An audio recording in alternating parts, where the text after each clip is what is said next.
So another thing that's been brought up constantly, especially now with this Sham James Comey prosecution going on, is just how everyone in Donald Trump's orbit, everyone in his administration, their only qualification is loyalty to him. And he's frankly always had this problem of hiring people who are completely out of their depth, completely unqualified for their jobs. But in his second administration, in this second term, we've really seen him stretch the limits of, not even people who are unqualified for their position, people who are unqualified to run a McDonald's, okay? Or to even work at a McDonald's. I would not trust Kash Patel as a fry cook. I mean, the man looks high every single time he's at a press conference. We know Elon Musk was on ketamine constantly in the White House.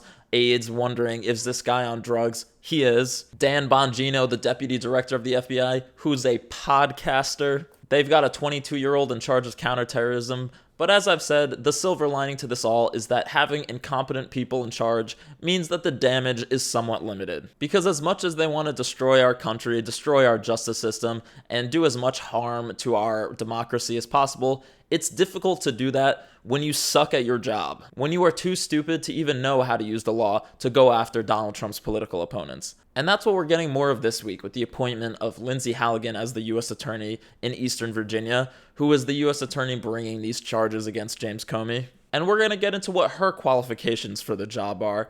But before we do, I want to take real quick a look at this actual lawyer who used to be the U.S. Attorney for the Eastern District of Virginia, explaining just how bad of a case this MAGA-occupied government has. Our Attorney General, our Deputy Attorney General, and the U.S. Attorney who was appointed, I think, Saturday or Monday of this week, who has zero justification to be head of one of the best, if not the best, U.S. Attorney's offices. She was the one who signed this indictment because no prosecutor in my old office, where I worked for 20 years, dared sign this piece of paper. Let's get to the charges. Yeah. Do they have a case on that signing then? Do they have a case? Omar, this case is so weak. No prosecutor, line prosecutor, or career prosecutor, or the former U.S. Attorney, Eric Sieper, who also has honor, they wouldn't sign it. But Lindsey Halligan would, because who is she? She is a person who will do whatever Mr. Trump wants. And that is wrong. That is the antithesis of what a career prosecutor and a U.S. attorney should do.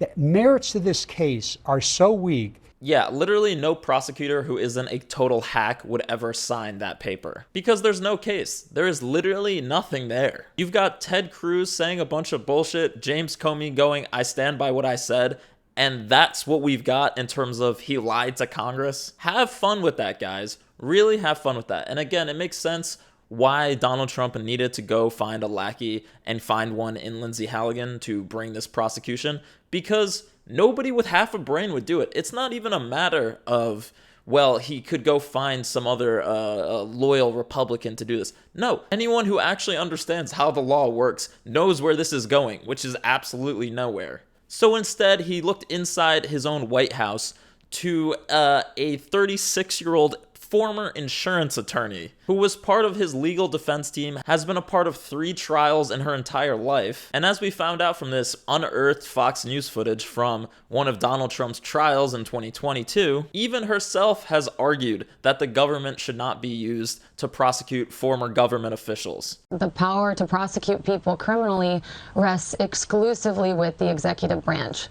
That means it's up to the sitting president to ensure that our criminal system does not unravel into retaliatory or political prosecutions of former presidents and other government officials. It's up to the president to ensure that our criminal system does not unravel into retaliatory or political prosecutions of former presidents or other government officials. Lindsey, what do you think you're doing right now? Donald Trump attempted a coup and Mar-a-Lago was being raided because he stole state secrets and hid them in his bathroom.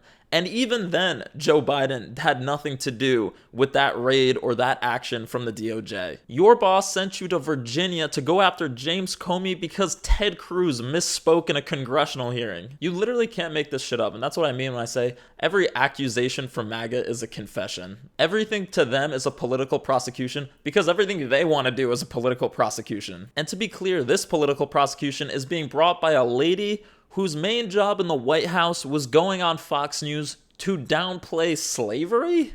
What I saw when I was going through the museums personally was an overemphasis on slavery, and I think there should be more of an overemphasis on how far we've come since slavery.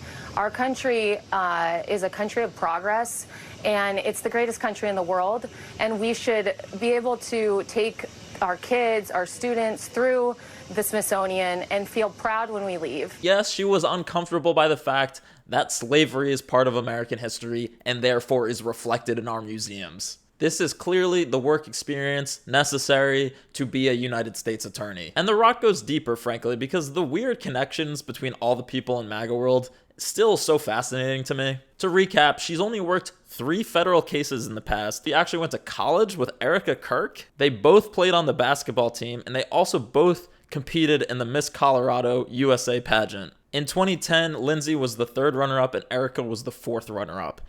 And can we just talk about MAGA DEI for a second? Lindsay Halligan went from being a 3rd place Miss Colorado finalist to a U.S. attorney in a decade. I think she hasn't even been out of law school for a decade. Truly, if MAGA is so concerned about DEI, why is it that the easiest way to get upwards trajectory in Washington, D.C. is to just completely throw yourself at the feet of Donald Trump and do whatever he says? I mean, they called Kamala Harris a DEI hire who had been an attorney, a prosecutor, a U.S. senator, a vice president. Meanwhile, the only qualification necessary to get hired in the White House or in the Trump administration is 1, loyalty to Trump, and 2, if you happen to be an attractive ex-Miss USA model, that's the cherry on top, I guess. And listen, maybe this is small fries, but she also put out a statement, Lindsay Halligan, saying the balance of power is a bedrock principle, and used the wrong principle. Like, she used the school principle, not like the principle as in legal principle. Again, maybe small fries to a person like me or you, but a lawyer, a person who is now a U.S. attorney, should know which principle is being used when it comes to legal terminology. I mean, the thing I've seen flying around the internet most right now is like the only person Donald Trump ever hired who was qualified for their job was Stormy Daniels. And I mean, it's hard to disagree. Let's take a recap real quick. Trump campaigned on prosecuting James Comey. His own U.S. attorney refused to bring charges, so he fired him. He then took his personal lawyer, Lindsay Halligan, and put her in there to bring charges. He publicly pushed his attorney general to press those charges. And we all know how this ends, with the case completely falling apart in court and Donald Trump tweeting about activist judges or whatever. So that's where I'll leave you. The government becomes more authoritarian by the day, but at least the people in charge of that authoritarianism are so incompetent that they can't even do it effectively.